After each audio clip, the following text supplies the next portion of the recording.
more. You are watching South Africa Now. Global Vision presents the television news magazine of Southern Africa. News. Views. Frontline focus. In-depth analysis.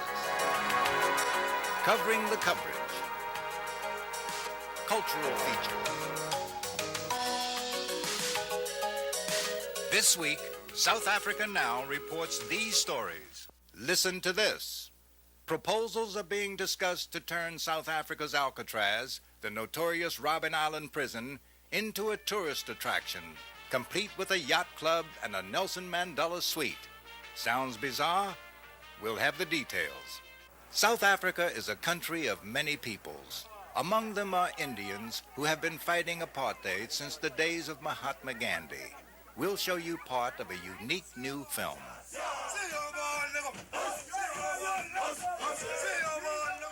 There was a need amongst the oppressed to identify as one whole, one unit, right?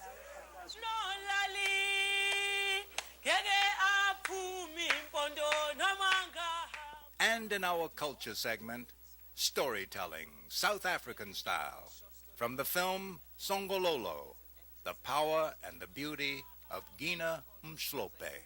With my youthful energy and wisdom learned from you, no gloom shall be seen on my face, but determination to go on forward to the victory, our inevitable victory.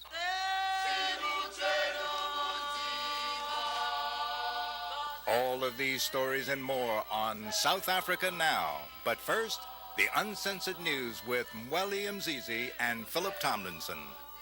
Protests and defiance in South Africa have always been seen as the language of the oppressed black majority. But these days, thousands of whites are marching too. Conservatives speaking out against the reforms of President F.W. de Klerk. They want a new whites-only election. And on November 3rd, right-wing activists opposed to the dismantling of apartheid marched on de Klerk's office in Pretoria. Within our framework of mind, we say the National Party has betrayed the right of self-determination of the whites, and therefore the break came when the National Party opted for a unitary state system, which we reject. Unity in South Africa remains elusive, and violence seems endemic. Chief Buthelezi's Inkatha Freedom Party has rejected an invitation from Archbishop Tutu to a unity summit. Inkatha questioned Tutu's impartiality. The ANC, in an apparent concession, has dropped objections to a face-to-face, one-on-one Buthelezi-Mandela meeting. No date has yet been set. Meanwhile, supporters of the Pan-Africanist Congress, militantly chanting "One settler, one bullet," gathered at Soweto's Orlando Stadium to mourn the passing of their leader, Zephania Mothopeng. The ANC and the South African government announced new guidelines which will lead to the phased release of political prisoners and the return of exiles. Still in dispute are the numbers. The ANC puts the number of political prisoners at 3,622, while the government says it is not more than 600. As many as 40,000 exiles may be affected by the deal, but there's a new wrinkle. More people may soon be back in prison. Pretoria has announced plans to prosecute 8 ANC activists, including Maharaj and Ronnie Kasrils, on charges of terrorism and illegal possession of arms. South African business leaders say they want a part in the negotiations for a new constitution, arguing that it will affect them too. The future of business in and with South Africa is back in the news, as the European community said it will consider its sanctions against South Africa. Meanwhile, in this country, one well-known businessman, Joseph Labonte, formerly the president of the Reebok Corporation, is moving ahead with what is now called the Business Initiative for a Free South Africa. Its primary purpose is to engage corporate America in helping to assist South Africa accelerate the end of apartheid, and then to help plan and participate in building of a new South Africa. Labonte's initiative is getting attention. The Boston Herald profiled him, and he was a recent guest on the conservative McLaughlin Report. Why would American investors want to return to South Africa? What does South Africa have to offer? I think the question is, what can American business provide?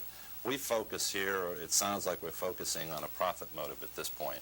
Ultimately, every business has to justify its actions based on a return to shareholders. Let's take that as a given. Fact of the matter is, there is a great focus in South Africa on the part of those who I met with, the leadership of the UDF, of the ANC, that American business is the group that they want to deal with.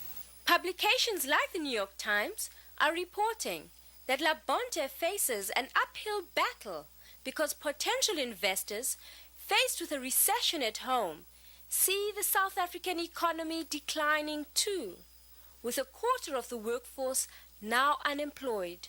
I absolutely see American business going back into South Africa after sanctions are over. It's going to be more difficult, but I think the momentum will pick up as time goes on, as people become more aware of how ready the economy and the country is for this kind of assistance. Labonte's strategy is to reach out to America's chief executives to get them behind an initiative that many black South African leaders he's met with already support. He says some are responding. I've had an opportunity through the encouragement of Allan Boesak and Desmond Tutu earlier this year to meet with a cross-section of the South African anti-apartheid movement to start, and business community leaders, all of whom are very encouraging in terms of America's health.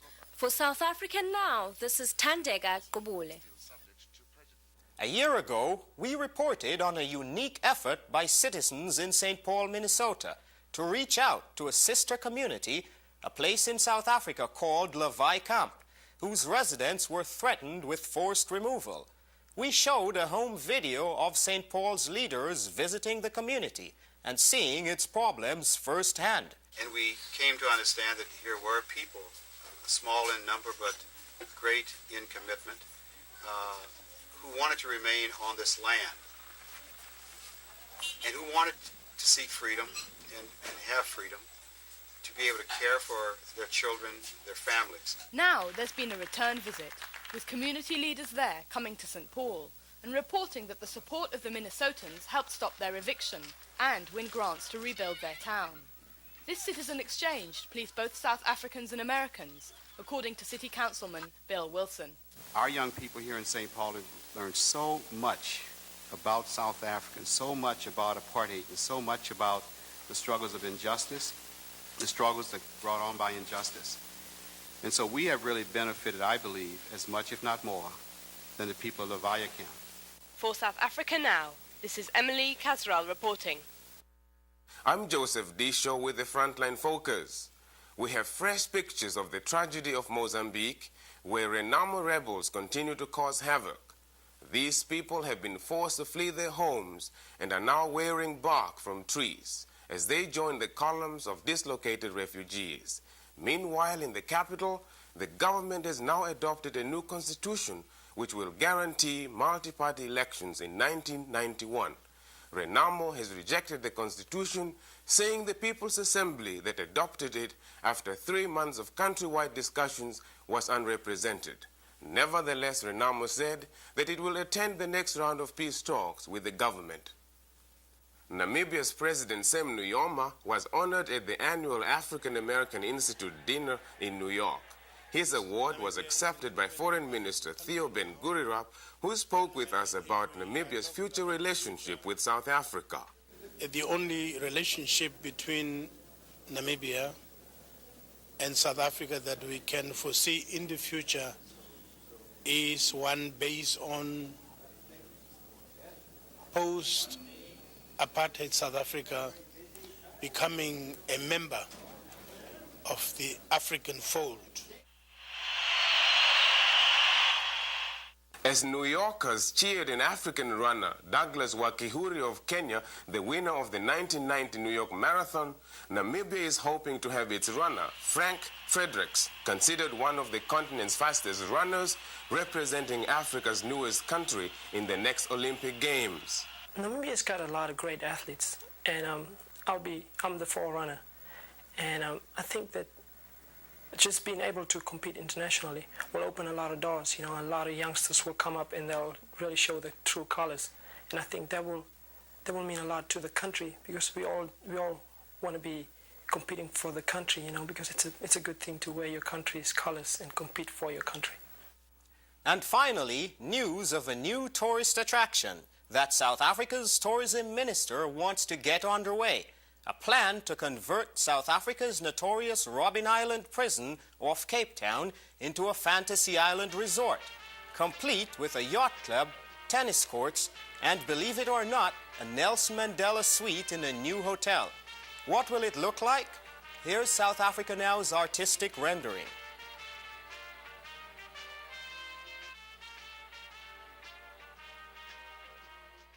You're watching South Africa Now, the television news magazine that goes behind the headlines.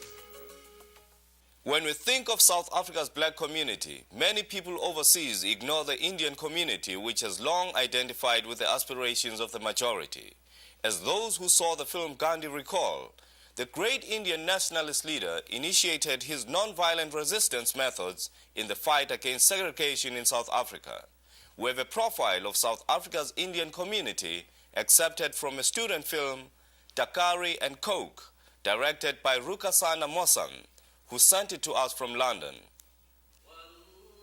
Takari and Coke, produced by a young Indian filmmaker now living in Britain, chronicles the life of South Africa's Indian community. In the 1860s, Indians began to emigrate to South Africa, many coming as indentured farm laborers. Others started their own businesses, working in small stores. Extended families, mothers and daughters, fathers and sons, ran the shop, living in modest rooms in the back. Well, my father came first in 1896, before the Boer War. And then he went back during the war. He came back in 1910. I was born in 1910. Indians, those in the country towns, they had the shops, no other kind of employment whatsoever. Average Indian salary was not more than, say, 10 to 15 pounds. And within that income, they had to provide all their comfort. Fleeing from poverty and the caste system in their own country, Indians soon discovered that in South Africa they would also be classified along racial lines and threatened with forced removals. I joined the family business in 1960. It was then a very flourishing business. The business flourished, and until the group areas, the government wanting to remove the Indian businesses and residents away from the heart of the town to 3 kilometers or so away from town. We, as a community, fought tooth and nail to prevent this from happening, and at a great cost in litigation, we managed from the 1948 to keep the group areas away from removing us until 1975. Just like black South Africans, Indians were denied access to facilities and services. Whenever we asked questions as children, our parents explained to us that we couldn't use this or we couldn't use that because it wasn't meant for us. It was just meant maybe for whites or for blacks. And it became very much part of our lives. And we came to accept it, although I wouldn't say accept it in the sense that we didn't want to rebel at any stage. We did become frustrated because there were many things that we weren't allowed to use that others could. But at the same time, we realized that we couldn't do much against the law. I mean, unless we did it in a group effort. And sometimes we thought, well, I mean, what could we do against the law? In 1894, Mahatma Gandhi launched the Natal Indian Congress to defend the rights of Indians in South Africa. But over the years, many Indians came to identify themselves as members of the oppressed majority and joined the freedom movement.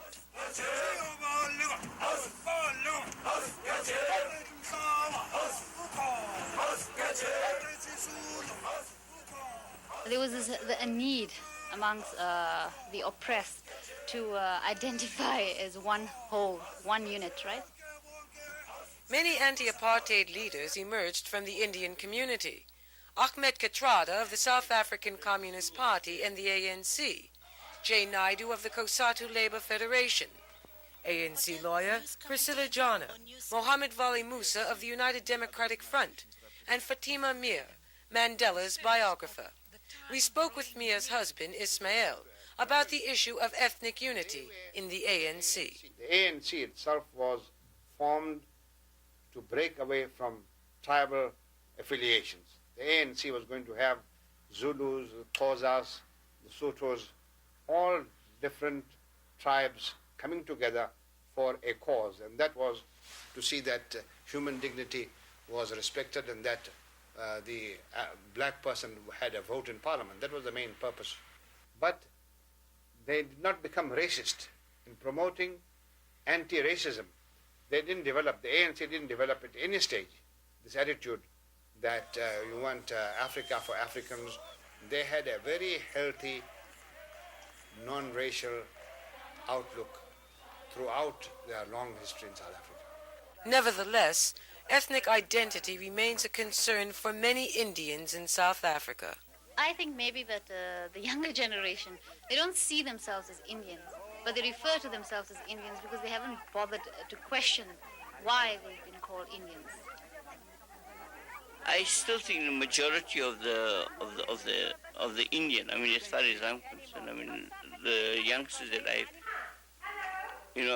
come into contact with, they look at themselves as Indian. I look at myself as a South African because I truly believe the word term Indian is a citizen of India, and I believe that I am South African. The thing is, where are we going to? Right, where race classification won't matter. So maybe you should start now. You're watching South Africa Now. Coming up next, our culture segment, featuring the best music, film, drama, and artistic expression from Southern Africa. In our culture segment this week, another excerpt from Songololo, the dynamic documentary by Marian Kaplan. Her subject, A Face You Won't Forget, is South African poet and storyteller Gcina Mhlophe. If the moon were to shine tonight, to light up my face and show off my proud form, with beads around my neck and shells in my hair, and a soft, easy-flowing dress with the colors of Africa. If I were to stand on top of a hill and raise my voice in praise of the women of my country who have worked throughout their lives, not for themselves, but for the very life of all Africans, who would I sing my praises to? I could quote all the names, yes, but where do I begin? Many people believe that the people's struggle, people meaning everybody, comes first, and then the women's issues come later. And I personally believe they should go hand in hand. We're living now. I haven't got time to be waiting. I'm going to be dead by the time they make the changes. Maybe I would choose a name, just one special name that spells out light, that of Mama Nokukhanya Luthuli. Maybe if I were to call out her name from the top of the hill while the moon is shining bright, Nokukhanya! Nokukhanya! Maybe my voice would be carried by the wind to reach all the other women whose names are not often mentioned. The ones who sell oranges and potatoes so their children can eat and learn. The ones who scrub floors, polish executive desktops in towering office blocks while the city sleeps. The ones who work in overcrowded hospitals, saving lives, cleaning bullet wounds and delivering new babies. And what of the women, those who are stranded in homelands with a baby in the belly and a baby on the back, while their men are sweating in the bowels of the earth? May the lives of all these women be celebrated and made to shine when I cry out, Mama, Nogukhanya's name. Nogukhanya! We who are young, we salute our mothers who have given us the heritage of their queendom. Storytelling, especially reviving African folk tales and making them enjoyable for all South African children, is another way of knowing ourselves. There was a place with lots and lots of animals. Amongst these animals were also snakes. And there were rabbits. And there were beautiful birds. And Jobela with a long, long, long, long tail with lots of little females flying happily around the Jobela. And there were peacocks. There were tigers with their spots. But amongst all these animals, there were poor little tortoises. And what the tortoises look like when they're sitting next to a big rock? They look just like a rock. You can look at storytelling as an early form of theater in Africa. Leonie Beckle rubbed the shell and she was starting to look very different from the other tortoises. She was looking cleaner and she went around. See if anybody can notice that now she is clean. She went around. Because there was a certain time when the sun was setting, when the first star, Eli's Apollo, you call it the North Star, when the first star came up, it heralded storytelling immediately. And the mothers would start, the grandmothers would start, the grandfathers would start telling stories. It was a wonderful time. I mean, it's enough of Mickey Mouse and Snow White and the Seven Dwarfs. It's nice, I agree, but we've got our own stories too. And also, the children of those children had what? The shells with the patterns at the back. So that's how the tortoises got those shells like that. And that queen, they said, you've suffered so much, it's okay, you'll be our queen then.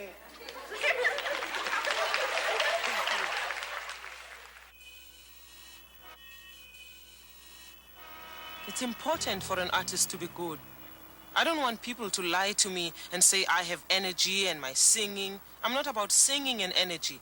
I'm about raising points that are important. And if it's not good enough, it should be criticized and revised. I don't want to be forgiven on the fact that I'm a black South African who's suffering. Mama, they tell me you were a dancer. They tell me you had long, beautiful legs to carry your graceful body. They tell me you were a dancer. Mama,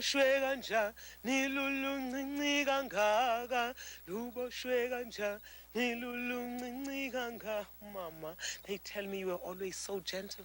They talk of a willow tree swaying lovingly over clear running water in early spring. When they talk of you, they tell me you were a slow dancer. Ta-la-la-ta, ta-la-la sanalwami, ta-la-la-ta, ta-la-la sanalwami, ta-la-la-ta, ta-la-la sanalwami, ta-la-la-ta, ta-la-la sanalwa. Mama, they tell me you were a wedding dancer. They tell me you smiled and lifted your face up to the sky with your arms curving outward just a little and your feet shuffling in the sand.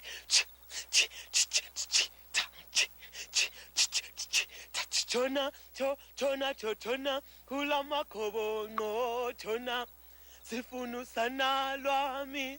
Tona, tona, tona, kula makobo no tona.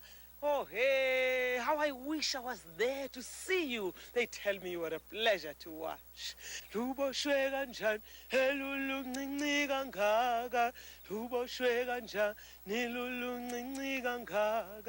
Mama, they tell me I'm a dancer too, but I don't know. I don't know for sure what a wedding dancer is. There are no more weddings, but many, many funerals where we sing and dance, running fast with the coffin of a would-be bride or a would-be groom. Strange smiles have replaced our tears. Our eyes are full of vengeance, Mama. Dear Mama, they tell me I am a funeral dancer.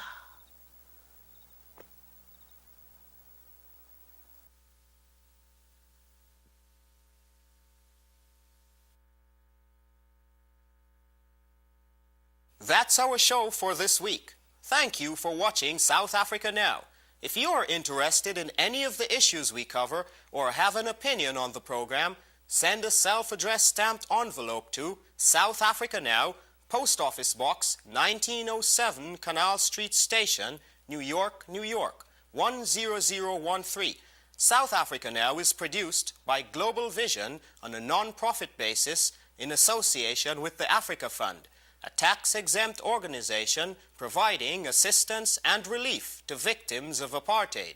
As you may have read, Nelson Mandela was given a massive reception in Japan, where he became the first African to address the Diet, the Japanese parliament. He criticized the Japanese government's limited support for South Africa's freedom struggle. We'll leave you this week with an image of Japanese interest in the issue, the response of a Japanese audience rocking to singer Peter Gabriel's song about Stephen Biko, sung a few years ago in Tokyo.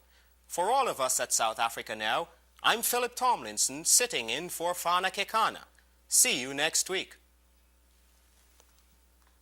Transcripts of this program are available for $4. South Africa Now is also available now on video cassette for just $29.95. To order transcripts or cassettes, or for more information, write to South Africa Now, care of Journal Graphics Incorporated, 267 Broadway, New York, New York, 10007. To order by credit card, call 212-227-READ. Viewers are also invited to leave a comment about the show. Video cassettes of previous programs can now be ordered as well.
South Africa Now is also supported by public television viewers like you.